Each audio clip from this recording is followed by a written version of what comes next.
नमस्कार शेतकरी बांधवांनो, काळंबा ॲग्रो मध्ये आपलं स्वागत आहे। तर ही बोट अटॅचमेंट आहे चालली आहे कोल्हापूरला। तर याची पॅकिंग कशी होते आणि याची फिटिंग कशी होते तर ती पाहूया, चला तर। नमस्कार, तुम्ही पाहू शकता बोट अटॅचमेंट मध्ये बघा, ही एक दांडा येतो, त्याच्यामध्ये हे कपलिंग येतं, हे टूलकिट येतं आणि हा एक्सलेटरचा दांडा येतो। तर बघूया आता टूलकिट मध्ये काय काय येते ते बघा। याच्यामध्ये 4 बोल्ट येतात, 1 2 3 4। हे 4 बोल्ट इकडे लागणार आहेत त्यासाठी इंजिन फिटिंग साठी, बाकी हे लेंथी येतात हे फिटिंग करण्यासाठी।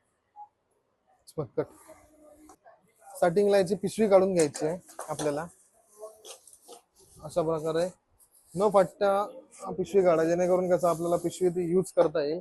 हे बघा, आता ही अशी अटॅचमेंट झाली आहे आपली ही। तर दुसरी आता ही अटॅचमेंट, हिची पण पिशवी प्रामाणिकपणे काढा। त्याच्यानंतर हे बघा, हे बघू शकता तुम्ही, असं काय मोठंसं काय नाही। हे बघा, हे इथे बसणार आहे प्रॉपर, इथे हे इथे बसतं, दिसलंय? हा जो खालचा भाग आहे ना, हा इथे बसतो। हा बघा, हा भाग असा लावायचा आहे इथे, ओके। आणि हा जो नट आहे ना, हे बघा, हे मी आता वॉशर वगैरे काढतोय, जास्त मोठंसं काम नाही, हा इथे बसवायचा आहे। त्याच्यानंतर हे बघा, हे आणि हे इथे फिटिंग करायचं प्रॉपर। त्याच्यासाठी यातले 2 वॉशर येतात, हे 2 वॉशर, त्यातले एक वॉशर इकडून टाकायचं आहे आणि हे इकडे टाकायचं आहे, इथून डायरेक्ट आरपार करायचं आहे। दुसरं वॉशर लावून हे इकडे हे करायचं, ओके। नंतर हा नट आहे, हा नट एक हे करून हे घ्यायचं आहे। आता आपल्याकडे 2 एलएनकी आहेत, हे बघा, ही जाडीवाली एलएनकी इकडे लावायची आणि याच्यासाठी आपल्याला टूलकिट मधून हा बघा, हा पाना दिलेला आहे, ह्या पाण्याने आपण ते आवळून घ्यायचं आहे, ओके।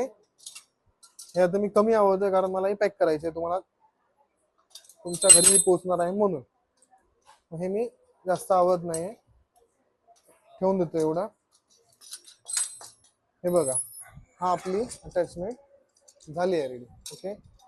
हे जे आहे हे तुम्हाला क्लॅम्पिंग साठी यूज केलं जातं, म्हणजे जिथे तुम्ही माउंटिंग करणार आहात ना, तिथे यूज करून ते लावलं जातं, ठीक आहे।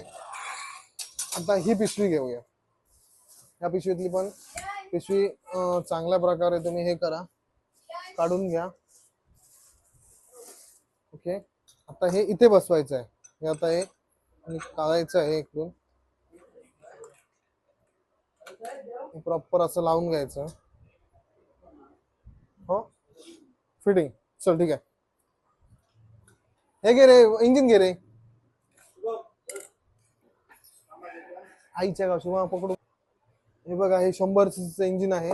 आता याच्यामध्ये हा क्लच बॉक्स आहे, म्हणजे इथे हे जॉईंट होणार आहे, त्याच्यामुळे टँक आहे ना, ही अशी खाली ठेवायची कधी पण, टँक आपल्याकडे आली पाहिजे। आणि हे जे पोर्शन आहे हे हे बरोबर इकडे बाहेर ठेवलं पाहिजे आणि हे इकडे लावलं पाहिजे, ओके। आता लावताना तुम्ही काळजी काय घ्या, हे डायरेक्ट थ्रेडिंग लावून घ्या, मॅच होऊन जाते। 4ही बोल्ट तुम्ही असे लावून घ्या,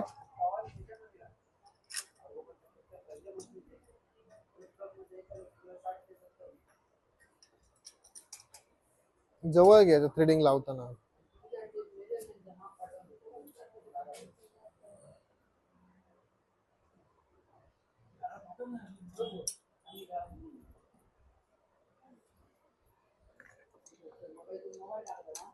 मग 4 बोल्ट लावून